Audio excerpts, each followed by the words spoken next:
சீக்கிரமே எல்லா உண்மைகளும் வெளியில் வரும்.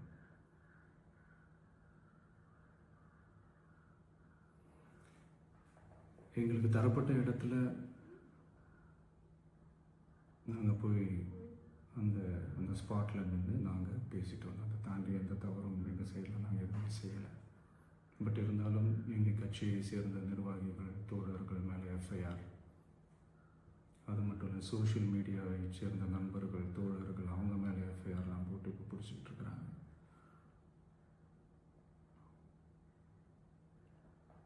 சிஎம் சார், உங்களுக்கு ஏதாவது இந்த பழி வாங்கணும் அப்படின்ற எண்ணம் ஏதாவது இருந்துச்சுன்னா என்ன வேணாலும் பண்ணுங்க. அவங்க மேலே கை வைக்காதீங்க. நான் ஒன்று வீட்டில் இருப்பேன், இல்லை நான் ஆஃபீஸில் இருப்பேன். என்ன வேணாலும் செய்யுங்க. நண்பர்களே, தோழர்களே,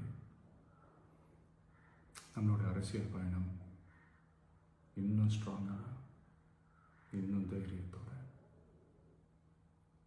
கண்டினியூ ஆகும்.